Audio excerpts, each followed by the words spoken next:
Brothers Arthur and Thomas Anderson founded Concrete Technology Corporation in July of 1951. It was the first business established in North America for the purpose of manufacturing precast, prestressed concrete products. Little did they know that their new company was destined to become world famous for its ingenuity and capabilities. Now, on the company's 50th anniversary, here is their story, Adventure in Concrete.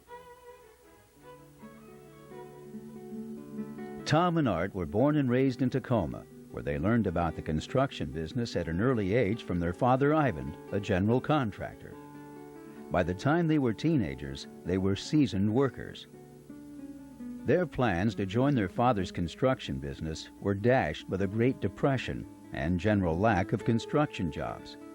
As a result, they went off to study civil engineering at the University of Washington in Seattle. There were still no jobs available when they graduated in the middle of the Depression, so they continued on to graduate school at the Massachusetts Institute of Technology in Boston. Shortly after receiving his Doctor of Engineering degree, Art was hired as an MIT research assistant to work for Professor Alfred De Forest, inventor of the electric strain gauge. De Forest believed that his strain gauge could be used to determine the stress distribution in concrete structures. Each individual strain gauge was separately instrumented, so the laboratory tests were slow and tedious. However, this experience later played a pivotal role in establishing Concrete Tech. Following World War II, Tom returned home to establish the Tacoma Construction Engineering Company, while Art remained on the East Coast, where he opened his own consulting office in Springdale, Connecticut. There he developed the Anderson strain meter for use with the electric strain gauges. As a sideline, he developed a concrete tank for oil storage and septic treatment systems. This tank later became Concrete Tech's first product. In 1949, the city of Philadelphia received bids to replace their Walnut Lane Bridge. The lowest bid from the Preload Corporation of England was for a pre-stressed concrete bridge, a European concept unknown in the United States.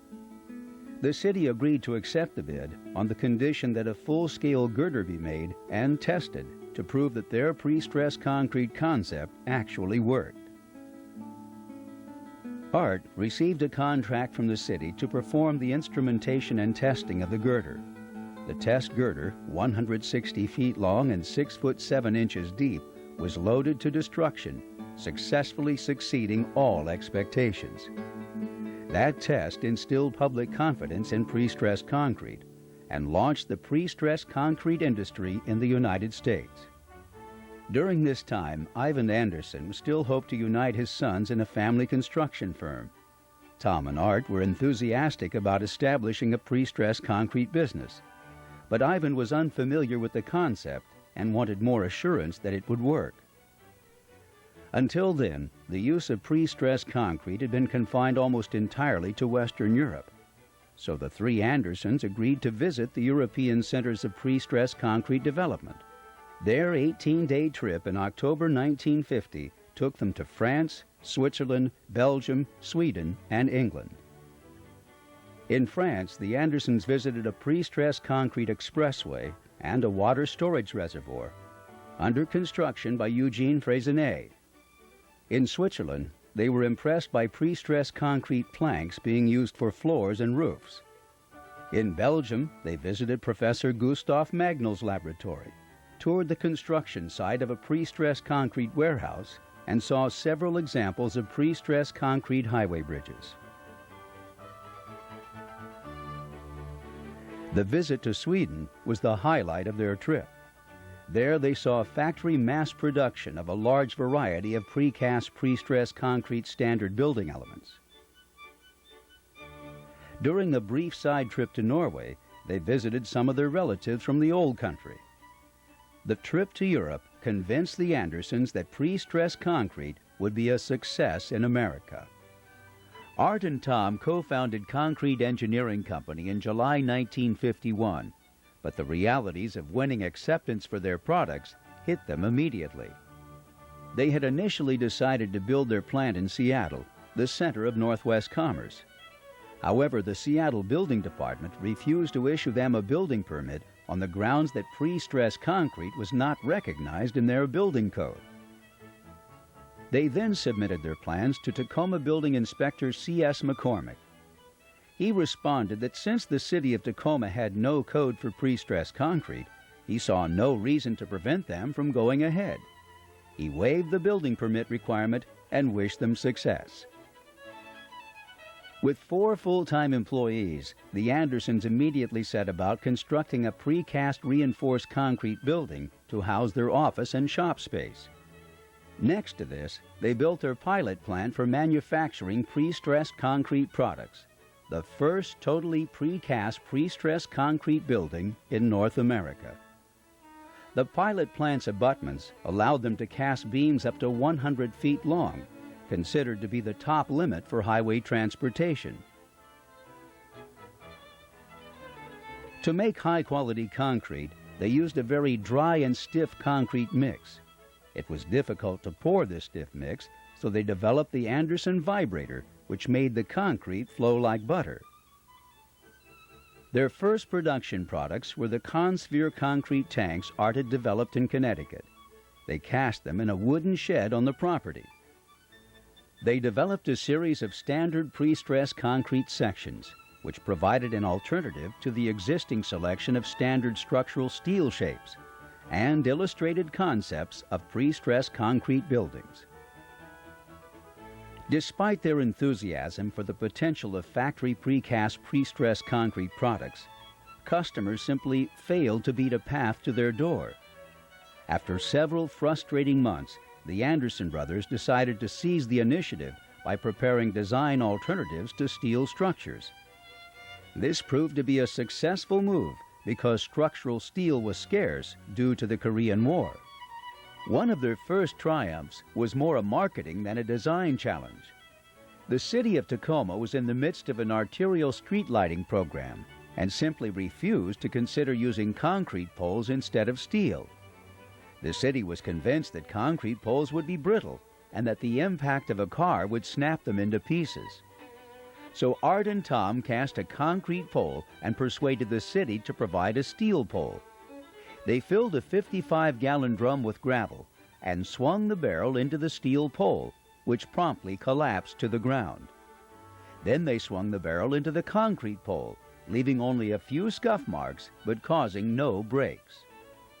After this demonstration, the city approved the concrete pole design, which went on to win the competition for the remainder of the lighting program. Most of these concrete poles are still in service along Tacoma's arterial streets. In answer to criticism that Concrete Engineering Company was furnishing free engineering services, Art and Tom formed an independent consulting firm, Anderson and Anderson Consulting Engineers, in mid-1952. They became Anderson, Birkeland and Anderson when Hal Birkeland joined them in 1956, and Anderson, Birkeland, Anderson and Mast when Bob Mast joined them in 1958. This became ABAM Engineers with the addition of a number of new partners in 1966. In the meantime, after numerous complaints from other consulting engineers about using engineering in their name, the original Concrete Engineering Company changed its name to Concrete Technology Corporation in 1956. The Andersons' first successful alternative design for a building was in 1953, a shop building for Tacoma City Light. The 120-foot by 600-foot building had precast concrete columns, girders, beams, and roof slabs. This was followed by Tacoma School District's Sherman School, the first totally precast pre-stressed concrete school building in the United States. The entire school was built for a total cost of $8.50 per square foot. Another successful alternative design was for the Florida building in Federal Way. The building's girders were the first beams in the United States to combine both pre-tensioning and post-tensioning. The 7-wire pre-stressed strand was developed in the United States in 1950. However, the only available post-tensioning systems were from Europe and used the European smooth pre-stress wires. In 1953, after the Florida building project, the Andersons developed their own Anderson post-tensioning system, which could use the larger 7-wire strands. The Anderson anchorage system consisted of a forged steel socket and a fluted plug, which wedged each strand in the socket. The Anderson post-tensioning jack had 12 slots, allowing up to 12 strands for a post-tensioning tendon. The Anderson post-tensioning system enabled the company to win a contract in 1954 for the Klickitat County Bridge. The bridge contractor discovered that the 90-foot-long girders were too heavy to haul on the highway and too heavy to lift with his cranes. The Anderson solution was to cast the girders with divider plates at the third points. The 3 pieces were reassembled on false work at the site and post-tensioned together again. This was the first use of the Anderson post-tensioning system and the first segmental bridge built in the United States. In 1954, the company received a contract to provide girders for the Washington State Parks Bridge at Rainbow Falls. This was the first time that a Washington state agency designed a pre-stressed concrete bridge. In 1955, the company received a boost from a Washington State Department of Economic Development film promoting industrial development in Washington State. Let's hear what they had to say.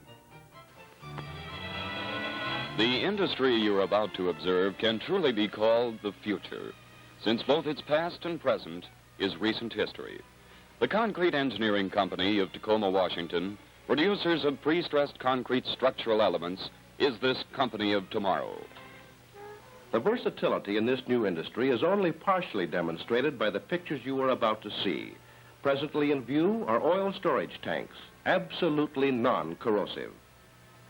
This new school represents a unique fusion.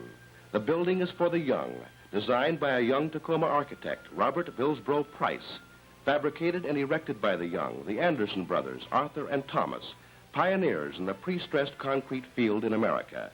And finally, the construction method itself, born approximately in 1935 in Europe. Now, while you look at the end product, let me first ask, then answer a question. Why pre-stressed concrete? There are 2 reasons. It combines the inherent advantages of 2 ideal materials of construction.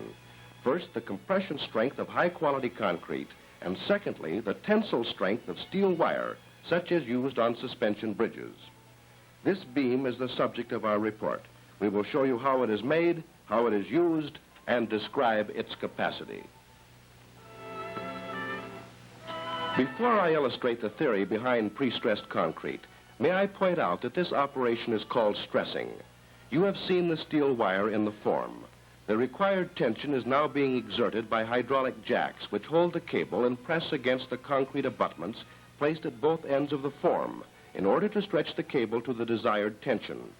After the concrete has been poured and hardened, the tension on the cable will be released. The cable will attempt to return to its original length. In doing so, it forces the concrete to compress, increasing its strength many-fold. There are many grades of concrete. The type necessary for pre-stressed beams must be a very dry, high compressive strength concrete, which must bond itself around the closely spaced, pre-tensioned wire cables. Now, the problem of distributing or placing the comparatively dry concrete mix was solved by the vibrator. Looking down into the form, you can see the necessity of the method devised by Concrete Engineering Company. This powerful, high-frequency vibrator, rotating at 7,000 revolutions per minute, is clamped to the steel form. As Tom Anderson explained it, they make the dry concrete flow like melting butter on a hot skillet. Heat is applied to the form in order to control the chemical reaction necessary for correct drying.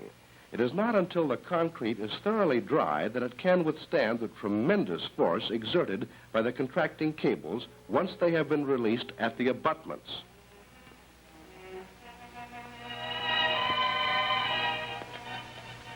This completed beam is ready for immediate installation. Because of their size and weight, the problems of plant design and loading had to be solved simultaneously with the construction of the beams. In this pilot plant, These solutions have been carefully worked out in preparation for moving to their new plant, which will have a stretching area 400 feet in length. While you watch this unique truckload being manipulated by experienced hands, I will turn to our fact sheet. Years of research and development work by Concrete Engineering Company have made possible the following outstanding features for their structural sections.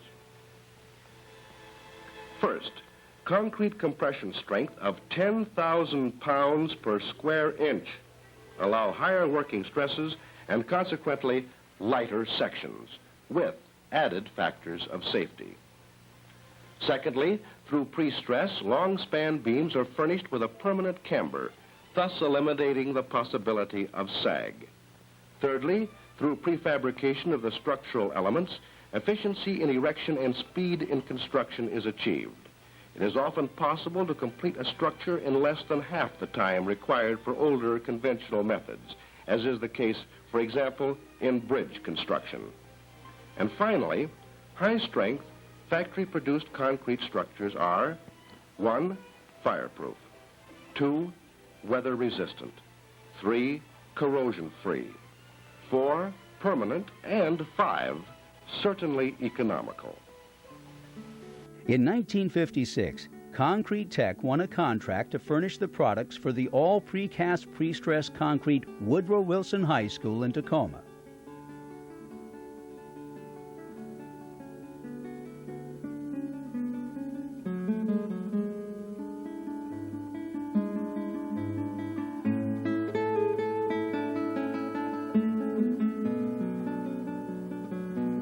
(1956) also marked the company's first expansion. The little shop office building was woefully inadequate, so a modern new headquarters building was constructed to provide office space for Concrete Tech and for Anderson, Birkeland Anderson engineers. The Andersons had been periodically visiting the Washington State Highway Department to show them designs they had prepared for various logging and county bridges. However, the State Bridge Department was simply not interested in trying out this new idea. Finally, William Buggy, director of the Highway Department, agreed to try one. They were delighted with the results and soon developed their own series of Washington State standard bridge beams. Later, when the stubbier and heavier AASH-TO-PCI National Standard Bridge beams were developed, the Washington State Highway Department refused to adopt them and instead continued to use their own more efficient sections. Tacoma's new 11th Street Bridge approach, built in 1957, was one of Concrete Tech's first bridges for the Washington State Highway Department. To minimize traffic disruption, the bridge had to be built in a hurry once work started. One side of the bridge was replaced in just 45 calendar days, and the other side in another 45 days. The precast pre-stressed concrete bridge is supported by pre-stressed concrete hollow cylinder pilings up to 90 feet long. Many observers thought that the piles would be smashed to pieces by the 10,000-pound Vulcan pile driver. To their surprise, not a single pile was broken. In 1957, the company was awarded a contract to furnish 238 pre-stressed concrete girders for the 21-story Norton building in Seattle. This marked the first time that pre-stressed concrete had been used in the United States in a building higher than 6 stories. But first, it was necessary to prove that the pre-stressed concrete girders could do the job. The beams were unusual because of a series of 9 holes through the 6-inch web for interior wiring, plumbing, and heating ducts. A test beam, 37 inches deep and 70 feet long, was cast and loaded to its design load of 30 tons. At 67 tons, the first cracks appeared in the bottom flange. At 135 tons and a deflection of 9 inches, cracks were visible halfway up the girder. However, when the load was removed, the girder returned to its original position and the cracks completely disappeared. The test was a complete success and the girders were approved. In 1959, thanks to the efforts of local lumberman and baseball enthusiast Ben Cheney, the San Francisco Giants agreed to move their AAA farm team to Tacoma, if the city would build a suitable baseball stadium by the April 14, 1960 opening day. The city accepted this challenge and proceeded with a design of a wooden stadium. When construction bids were opened on November 30, 1959, the lowest bid was more than $350,000 over the city's budget, and all seemed lost. The Andersons put their heads together with the early construction company and approached Ben Cheney with a scheme to build an equivalent precast pre-stressed concrete stadium which they could build for a lower amount. Cheney agreed to put up the difference and approached the city with their idea. However, it was rejected on the grounds that there was not enough time left to prepare a new design. The Andersons suggested that the city could just reissue their existing design and add a provision that contractor alternative proposals are invited. At Ben Cheney's insistence, the city finally agreed to advertise for new bids. As promised, early construction's alternative bid for a precast pre-stressed concrete stadium was within the new budget. A contract was awarded in January 1960, leaving exactly 100 calendar days to design and build the stadium for opening day. Nobody believed that they could do it, but the race was on. Built from 1,650 precast concrete elements, the stadium was completed in 99 days, leaving 1 day to spare. By 1959, the federal interstate highway program was underway, and the little pilot plant was no longer adequate. The Andersons acquired some adjacent property and began to build a new structural plant. The new main bay had 3 440-foot-long stressing lines and 2 220-foot-long lines, all covered with a thin barrel-shelled roof.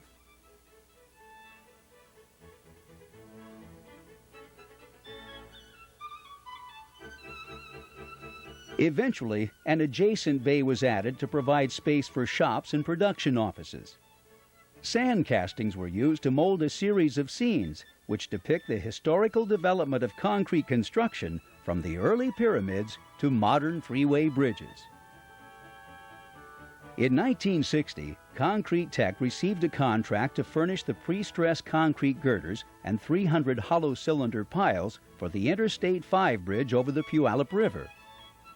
Up to this time, hollow cylinder piling had been made with an inner steel form, which could be unbolted and removed in sections, a time-consuming and costly process. The company devised a steel mandrel which could be pulled along as a continuously moving inner form for casting hollow piles and box beam sections. The Puyallup River Bridge piling marked the mandrel's debut. One of the highlights of the 1962 Seattle World's Fair was the mile-long double-track Century 21 monorail connecting downtown Seattle with the fairgrounds. In 1961, the company was awarded a contract to furnish those pre-stressed concrete monorail beams. The 140 hollow straight pretension beams, up to 90 feet long, were formed using the company's mandrel process. The 70 curved girders were cast with internal plywood box voids and factory post-tensioned, marking the first North American use of curved pre-stressed concrete girders.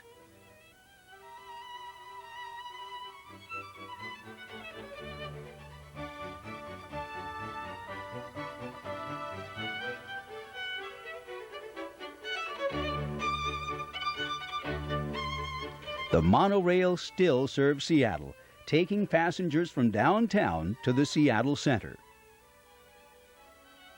The Seattle Monorail project led to a contract in 1970 to furnish pre-stressed concrete girders for the Disney World monorail in Orlando, Florida.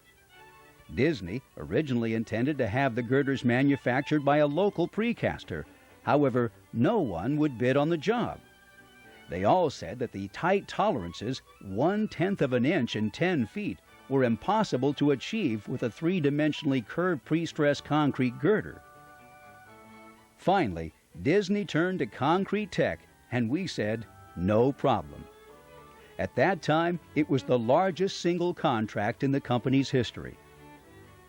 The 3.5-mile-long double-track monorail circles the resort and runs through the center of the contemporary resort hotel, 337 girders, half of them straight and half curved, were shipped 3,400 miles by rail from Tacoma to the job site in Florida. The monorail remains in service today, having carried more than 100 million passengers around the Disney resort. In 1971, Concrete Tech entered the hollow core market with the Life Manor retirement home in Tacoma. The structure was built with load-bearing precast concrete wall panels and hollow core floor and roof slabs.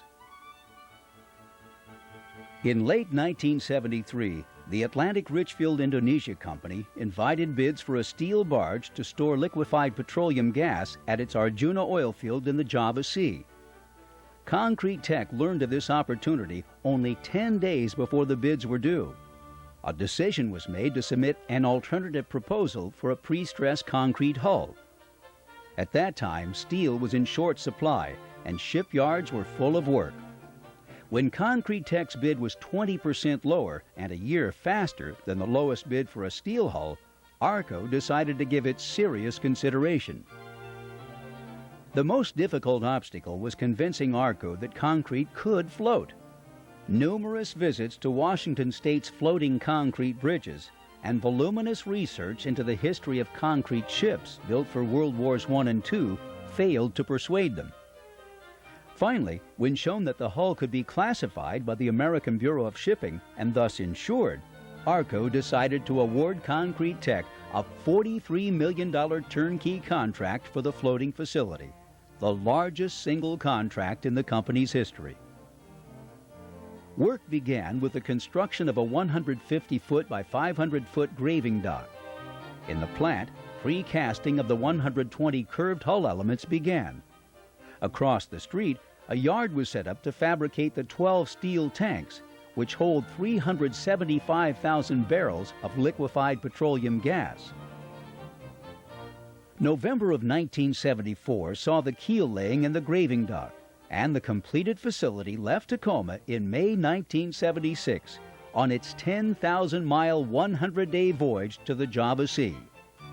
The pre-stressed concrete hull is 461 feet long, 136 feet wide, and 56 feet deep. Facilities include complete quarters for a crew of 50 and a petroleum gas liquefaction plant. Originally intended for a service life of 10 years, the facility remains in service without ever needing to be dry docked. In 1976, Concrete Tech received a contract for a pre-stressed concrete water tank at Port Orchard. Originally designed as a cast-in-place concrete tank with externally wrapped pre-stressing tendons, Concrete Tech submitted an alternate design using precast wall panels with internal pre-stressed tendons and pre-stressed concrete roof beams and planks. This was the first use of Concrete Tech's PSP tank system. 3 years later, in 1979, Concrete Tech won a contract for Seattle Water Department's 20 million gallon Riverton Heights Reservoir near SeaTac Airport. The 340-foot diameter tank has 108 precast pre-stressed concrete wall panels, each 33 feet high, 59 pre-stressed concrete roof beams, and 90,000 square feet of pre-stressed concrete hollow core roof planks. In 1980, the company received a contract to furnish 488 architectural precast pre-stressed concrete cladding panels for the Naval Regional Medical Center in Bremerton. A special design feature is the use of sculptured panels reflecting native Indian art forms of the Pacific Northwest. In 1981, Concrete Tech won a contract to furnish pre-stressed concrete piling and deck panels for a pier at the port of Valdez, Alaska.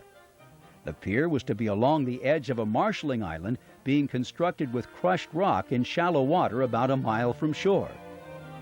During installation of the concrete test piles, the rock slope at the site of the pier slid into deeper water, a warning of what might happen in an earthquake. Work came to a halt while the engineers pondered their alternatives. Concrete Tech proposed a 100-foot by 700-foot floating pre-stressed concrete dock, the same size as the originally designed pier. The city of Valdez refused to consider this scheme, on the grounds that concrete simply doesn't float. A number of visits to Washington State's floating concrete bridges, plus information about the floating ARTCO facility, plus the realization that they had no other viable alternatives, finally convinced them to give the go-ahead. Because of severe loading conditions during the voyage through the Gulf of Alaska, the floating dock was built in two 350-foot-long sections, which were post-tensioned together at the job site. The 30-foot deep hull was assembled from precast concrete wall panels set in the graving dock, a cast-in-place concrete bottom slab, precast concrete deck panels, and a cast-in-place concrete top deck. These were then post-tensioned together to provide a watertight hull. The first unit took 13 weeks to assemble, while the second unit required only 8 weeks. Total project time, including design, detailing, and production, was only 10 months. In the end, the Valdez terminal was completed within the original construction budget and on schedule. The Andersons have received widespread recognition and numerous awards for their pioneering developments in the pre-stressed concrete industry. Their little company had grown to be a major success and internationally noted for its accomplishments. When Art and Tom retired in 1982, their employees celebrated with a Founders Day and created a monument, Adventure in Concrete, in their honor. Distinguished visitors came from around the world, and the governor proclaimed it Arthur and Thomas Anderson Day throughout the state of Washington. In 1991, Concrete Tech received a contract to furnish 1,186 pre-stressed concrete piles and 2,200 pre-stressed concrete deck panels for the massive Navy Homeport Carrier Pier in Everett. The 24-inch hollow octagonal piles were furnished in lengths up to 194 feet, the longest piles ever produced by Concrete Tech. In 1994, Concrete Tech was part of a design-build team which won a U.S. Navy contract to build a bridge across Pearl Harbor to Ford Island, Hawaii. Concrete Tech's role was to furnish the 130 pre-stressed concrete girders for the fixed bridge spans and a 50-foot wide by 930-foot long floating pre-stressed concrete draw span. The draw span, the world's largest openable span, was required in order to allow large ships to travel around Ford Island. Because of severe ocean towing stresses, the draw span was constructed in three 310-foot-long sections, which were loaded onto barges, towed to Hawaii, and bolted together at the job site. Each section consists of precast concrete wall panels, a cast-in-place concrete bottom keel, pre-stressed concrete deck panels, and a cast-in-place concrete deck slab. These were all post-tensioned together to provide a watertight hull. At each end of the draw span, pre-stressed concrete channel beams form an elevated roadway, which rises to meet the steel transition spans connected to the fixed bridge. The bridge was open to traffic ahead of schedule in April 1998. In 1997, Concrete Tech received a contract to provide the pre-stressed concrete girders for the Tom Music Bridge, which spans the Sispus River in the remote Cascade Mountains. The 168-foot-long, 65-inch decked bulb tees are the longest girders ever shipped over a public highway. In 1998, Concrete Tech won the contract to furnish 1,024 precast concrete elements for the new Seattle Mariners baseball stadium. Pieces include risers for the 47,000 seats, double T's for the walkways, and precast stair units.